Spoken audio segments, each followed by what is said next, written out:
Baik, terima kasih Mas Hatta. Assalamualaikum warahmatullahi wabarakatuh.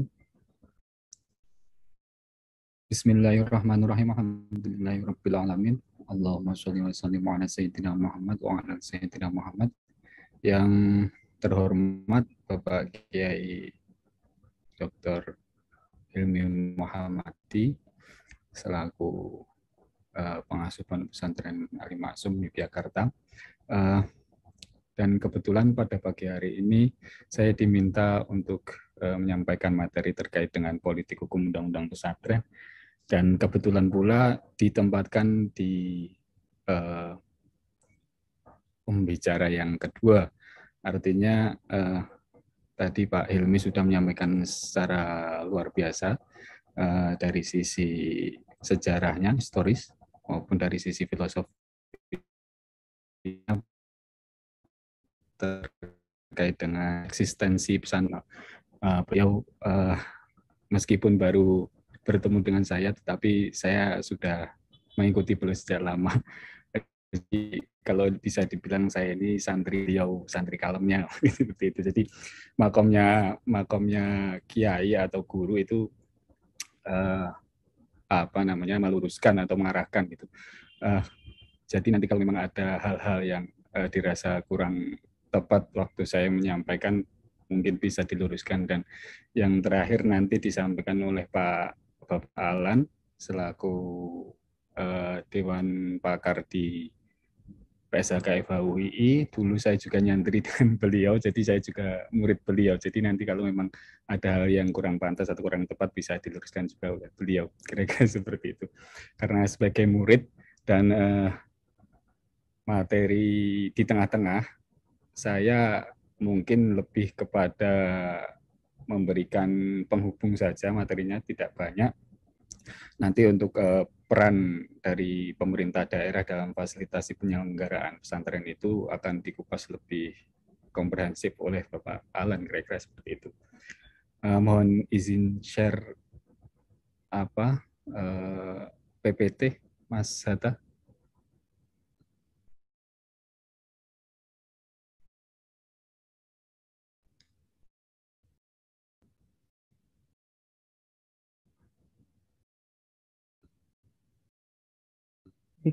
Sebentar, terus. Udah jadi host begini, co-host.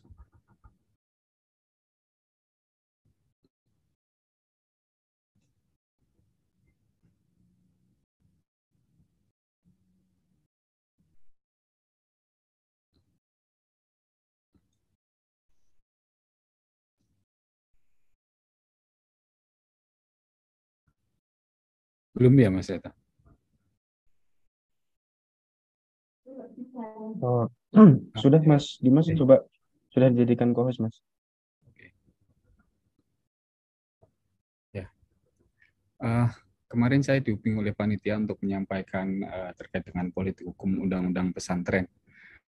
Uh, yang pertama yang ingin saya katakan, kebetulan meskipun saya di Kementerian Agama, tetapi tidak mewakili secara representatif terkait dengan posisi saya sebagai di Kementerian Agama, tetapi memang salah satu penelitian saya itu berkaitan dengan undang-undang pesantren. Jadi mungkin secara umum saja yang saya sampaikan. Yang pertama terkait dengan landasan konstitusional undang-undang pesantren. Jika dilihat dari sisi konstitusionalitasnya, memang kita dapat melihat di rumusan konsideran menimbang di sana dalam huruf B kalau nggak salah itu di secara umum dikatakan bahwa Indonesia sebagai negara demokratis memberikan jaminan setiap warga negara untuk bebas memeluk agama dan beribadat menurut agamanya, serta memilih pendidikan dan pengajaran dalam suatu sistem pendidikan nasional yang meningkatkan keimanan, ketakwaan, serta akhlak mulia dalam mencerdaskan kehidupan bangsa, sebagaimana diamatkan oleh Undang-Undang Dasar Negara Republik Indonesia tahun 1945. Jika ditelusuri, ketentuan ini memang diatur dalam Undang-Undang Dasar kita atau Konstitusi kita di dalam pasal 28E dan pasal 31 ayat 3. Jadi memang secara konstitusional Undang-Undang Pesantren ini diarahkan pada ranah pendidikan yang berbasis keagamaan. Mengapa ini penting saya sampaikan di awal? Karena memang nanti akan kita lihat bagaimana posisi pendidikan pesantren itu di dalam sistem pendidikan nasional kita, kira-kira seperti itu. Kemudian yang kedua, kalau berbicara mengenai politik hukum, rujukannya itu adalah yang paling kontemporer, bisa dibilang itu karyanya Prof. Mahfud. Beliau mengatakan bahwa politik hukum merupakan garis kebijakan resmi atau legal policy tentang hukum yang akan diberlakukan, baik itu dengan pembentukan hukum baru atau mengganti hukum yang lama dalam rangka mencapai tujuan negara. Nah, kemudian apa sih kemudian yang ingin dicapai melalui undang-undang pesantren ini atau Undang-Undang Nomor 18 tahun 2019?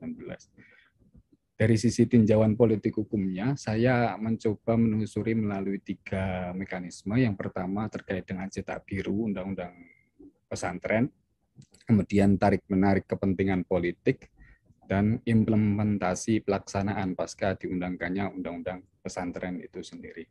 Nah, di dalam blueprint penyusunan kebijakan pengaturan penyelenggaraan pesantren, itu kita bisa melihat di dalam naskah akademik atau rancangan undang-undang pesantren dan pendidikan keagamaan. Itu awalnya memang nomenklatur yang digunakan ialah RUU Pesantren dan Pendidikan Keagamaan.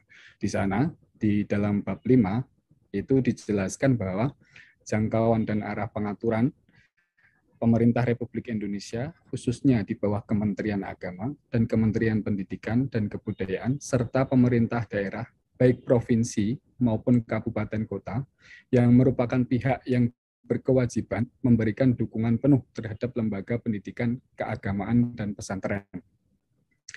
Nah, memang di sana, di NA tersebut sudah memberikan penekanan bahwa yang mempunyai kewajiban itu bukan hanya pemerintah pusat saja, tetapi kepada pemerintah daerah juga diberikan kewajiban. Nah, nanti akan kita lihat rumusan pasal-pasal yang memang apa sih kewenangan pemerintah daerah untuk menyelenggarakan fasilitasi pesantren di Undang-Undang Pesantren itu sendiri. Nah, kemudian yang kedua,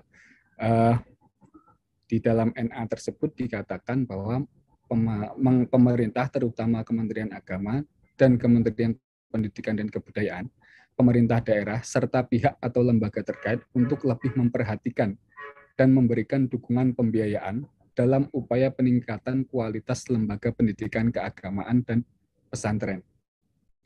Memang dalam rumusan awal masih ada semacam dikotomi antara lembaga pendidikan keagamaan dan pesantren, seakan-akan pesantren itu bukan merupakan sebuah lembaga pendidikan atau terpisah antara lembaga pendidikan keagamaan dan pesantren. Kemudian nanti akan kita lihat di dalam tolak tarik kepentingannya di DPR ketika melakukan pembahasan undang-undang pesantren yang kemudian akhirnya disetujui dengan nomenklatur undang-undang pesantren atau yang mengatur terkait dengan pesantren saja. Karena sebelumnya memang pendidikan keagamaan di agama-agama lain juga turut dibahas, tetapi memang secara tolak tarik kepentingannya memang lebih kepada pesantren.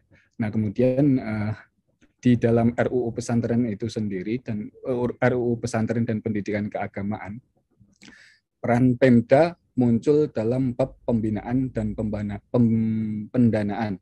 Jadi memang sejak awal si perumus rancangan undang-undang ini menempatkan pemerintah daerah sebagai pihak yang bertanggung jawab atau pihak yang berwenang untuk melakukan pembinaan dan pendanaan. Dalam 2 hal itu pemerintah daerah diberikan kewenangan yang cukup luas. Nah, kemudian terkait blueprint ini ternyata memang secara garis besarnya artinya pemerintah daerah sejak awal sudah dilibatkan. Memang sudah sejak dirumuskan rancangan undang-undang dan NA-nya itu sudah ditempatkan sebagai pihak yang berkewajiban dalam melakukan penyelenggaraan fasilitasi pesantren. Nah, ini merupakan ada kaitannya dengan kedudukan pendidikan pesantren itu sendiri sebagai lembaga pendidikan dan pendidikan keagamaan di Indonesia. Meskipun secara nasional pendidikan itu diatur dalam Undang-Undang Pendidikan, Undang-Undang tentang Sisdiknas, kira-kira seperti itu. Nah, kemudian seperti apa tolak tarik pengaturan pesantren ketika pembahasan atau secara bahasa hukumnya itu politik hukumnya di DPR dan pemerintah. Nah, pendidikan pesantren memang diatur dalam Undang-Undang Nomor 18 tahun 2019 tentang pesantren yang memiliki ternyata sejarahnya sudah cukup panjang, kira-kira seperti itu. Karena awalnya gagasan awal itu ditetapkan melalui keputusan DPR RI, muncul di level isu nasional itu ketika ada keputusan DPR RI nomor 7 DPR RI 2 2016-2017. Nomenklatur yang digunakan di sana yakni RUU Lembaga Pendidikan Keagamaan dan Pesantren. Artinya memang dari awal sudah si pengusul ini dari Partai Kebangkitan Bangsa dan Partai Pembangunan Partai P3 itu memang sudah turut membahas mengenai lembaga pendidikan yang ada di keagamaan lain. Misalnya dari Konghucu, Buddha, ada sekolah minggu dan lain-lain seperti itu. Tapi memang pada akhirnya pengesahannya hanya pesantren saja itu. Kemudian dalam perkembangan selanjutnya dari ketetapan tersebut, RUU Lembaga Pendidikan dan Keagamaan dan Pesantren berubah menjadi RUU Pesantren dan Pendidikan Keagamaan. Itu tolak tariknya terkait dengan perubahan nomenklatur ini karena dianggap sebagai dari pihak Forum Komunikasi Pendidikan Mu'atalah kalau nggak salah itu menganggap pesantren itu lebih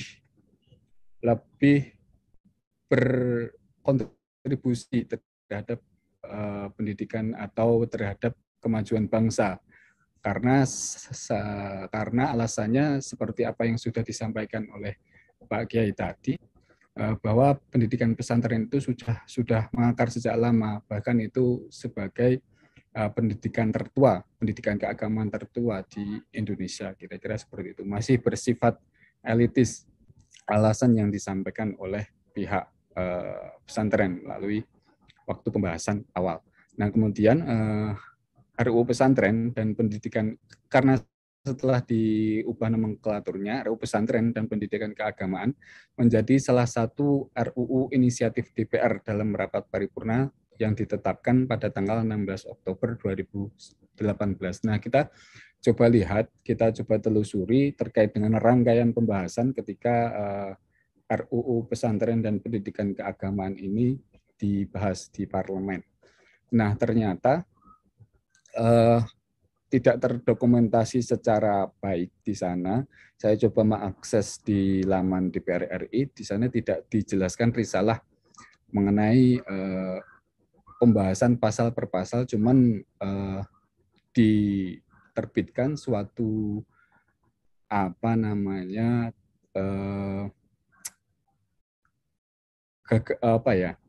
semacam ketetapan seperti itu yang memberikan penjelasan secara umum terkait dengan proses pembahasan RUU pesantren itu sendiri. Ternyata di sana tolak tarik kepentingannya itu lebih kepada penekanan perubahan judul itu tadi dan arah pengaturannya, kira-kira seperti itu. Karena ternyata dalam pembahasan itu lebih menekankan pada aspek definisi dari pesantren itu sendiri, bagaimana ruang lingkup dari pesantren itu sendiri, tidak dijelaskan secara mendetail terkait dengan peran pemerintah daerah waktu munculnya di pasal per pasal RUU tentang pesantren dan pendidikan keagamaan.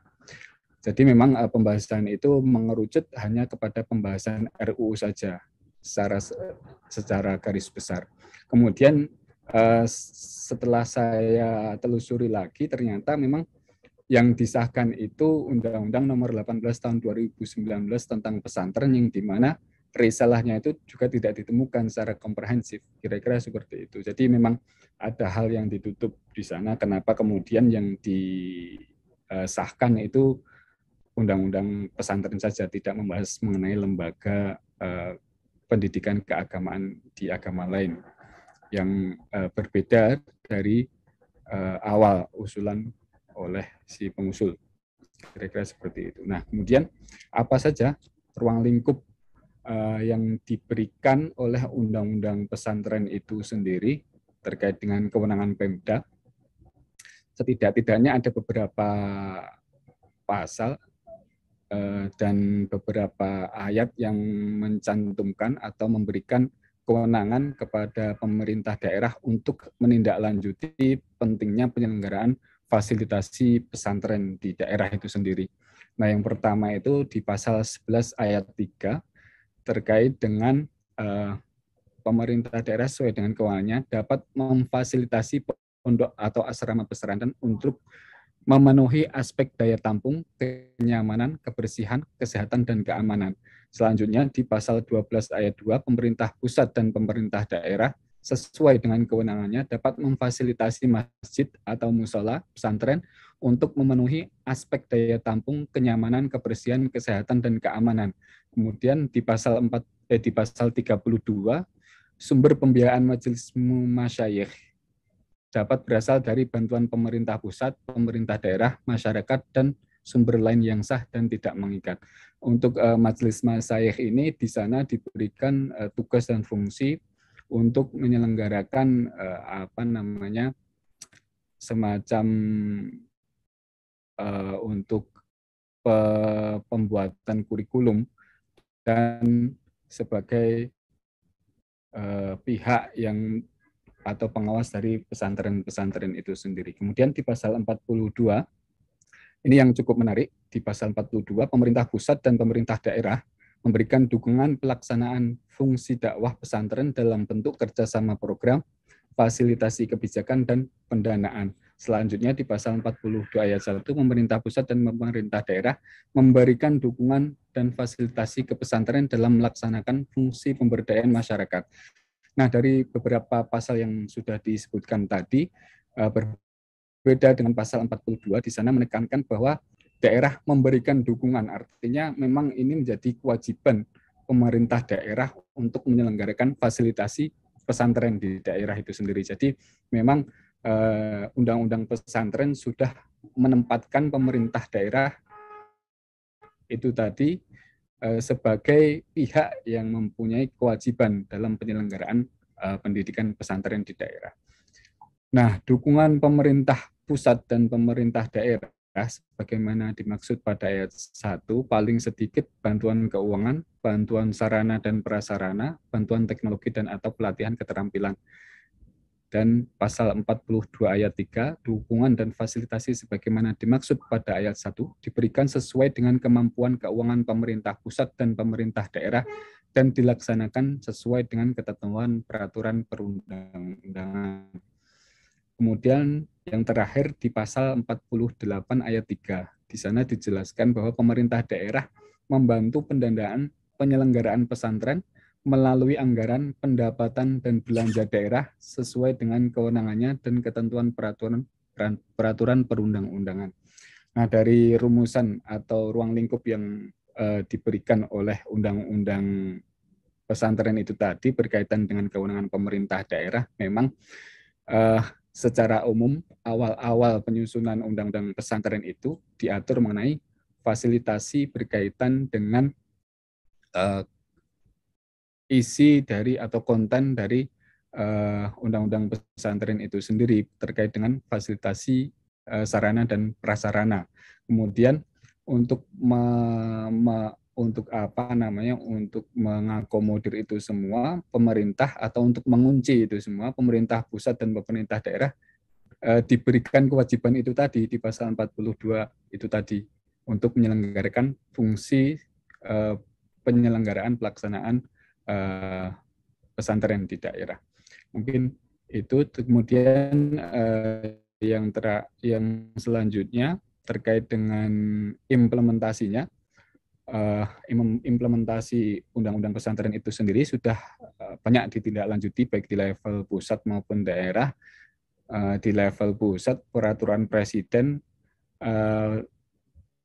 mengatur mengenai pendanaan penyelenggaraan pesantren. Nah, ini kemudian juga menguatkan bahwa pemerintah daerah itu diberikan tidak ada alasan lain pemerintah daerah untuk tidak menyelenggarakan fasilitasi pesantren itu sendiri, karena memang di Perpres itu diamanatkan kepada daerah untuk mengalokasikan anggaran melalui APBD daerah. Jadi memang tidak ada alasan lain. Itu merupakan tindak lanjut dari pasal tadi terkait dengan pasal 48 ayat 3 itu tadi. Nah, selanjutnya peraturan tindak lanjut Undang-Undang Pesantren itu atau peraturan pelaksananya itu diatur di berbagai level peraturan menteri. Salah satunya terkait dengan pendidikan pesantren. Nah, ini kemudian untuk mengantarkan bahwa pendidikan pesantren itu merupakan rezim pendidikan, kira-kira seperti itu. Kemudian ditindaklanjuti oleh daerah-daerah. Banyak daerah yang sudah menindaklanjuti melalui peraturan-peraturan daerah terkait dengan fasilitasi penyelenggaraan pesantren, meskipun memang ada isu bahwa terdapat beberapa daerah yang mungkin itu menganggap sebagai bukan kewenangannya pemerintah daerah, karena pesantren dianggap sebagai rezim dari urusan agama atau urusan absolut pemerintah pusat. Tetapi paradigma itu mungkin bisa diluruskan di sini bahwa undang-undang pesantren jika dikaji lebih jauh memang di dalamnya itu mengatur mengenai pendidikan pesantren berikut dengan kekhasannya itu tadi yang sudah disampaikan oleh Pak Kiai Hilmi Muhammadi tadi. Nah, kemudian yang terakhir terkait dengan pengaturan pendidikan dalam Undang-Undang Sisdiknas dan Undang-Undang Pesantren. Saya melihat ada 3 indikator utama terkait dengan apakah di dalam Undang-Undang Pesantren itu mengatur mengenai pendidikan atau urusan yang berkaitan dengan keagamaan. Setelah kita sandingkan undang-undang yang memayungi pendidikan nasional itu kan Undang-Undang Sisdiknas. Jika disandingkan memang dalam 2 undang-undang ini saya menemukan ada 3 indikator utama terkait. Yang pertama itu klasifikasi pendidikan, di mana pendidikan dalam undang-undang pesantren itu memang sedikit berbeda dari kurikulumnya, karena memang ada kekhasan tersendiri seperti apa yang disampaikan di awal tadi. Kemudian terkait dengan kurikulum, karena kurikulum di undang-undang pesantren dan undang-undang pendidikan nasional itu memiliki ciri khas masing-masing, di mana di undang-undang Sisdiknas dan undang-undang pesantren, dalam undang-undang pesantren lebih menekankan pada pendidikan ciri khasnya pesantren. Kemudian terkait dengan sistem penjaminan mutu, memang untuk penjaminan mutu ini undang-undang pesantren meletakkan kewenangannya kepada majelis masyayikh yang dibentuk melalui peraturan menteri. Jadi memang sejak awal undang-undang pesantren terkait dengan penjaminan mutu lebih lebih eksklusif, karena yang mengetahui terkait dengan apa yang dibutuhkan pesantren itu dianggap sebagai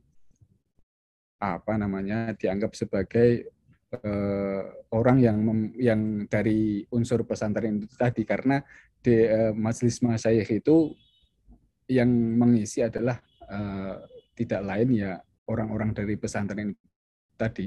Seperti apa yang dikatakan Pak Kiai tadi, bahwa memang kiai-kiai itu paling minimal harus dari pesantren, bukan dari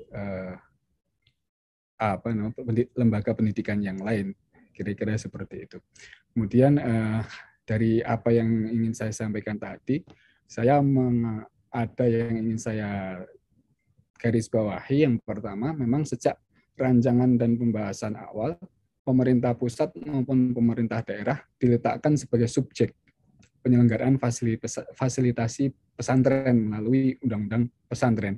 Kemudian yang kedua, terkait dengan pengaturan penyelenggaraan pesantren secara konstitusional diarahkan pada pola penyelenggaraan pendidikan sebagai subpendidikan nasional melalui Undang-Undang Sisdiknas.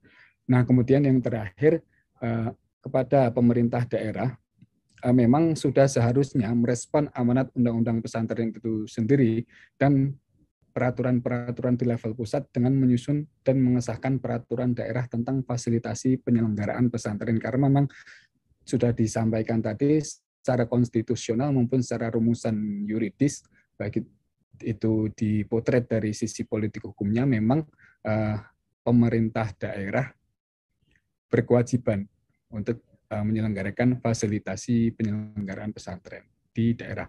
Mungkin itu Mas Hatta, kurang lebihnya nanti selanjutnya akan dieksplor lebih jauh oleh Bapak Alan, kira-kira seperti itu. Mungkin itu, terima kasih.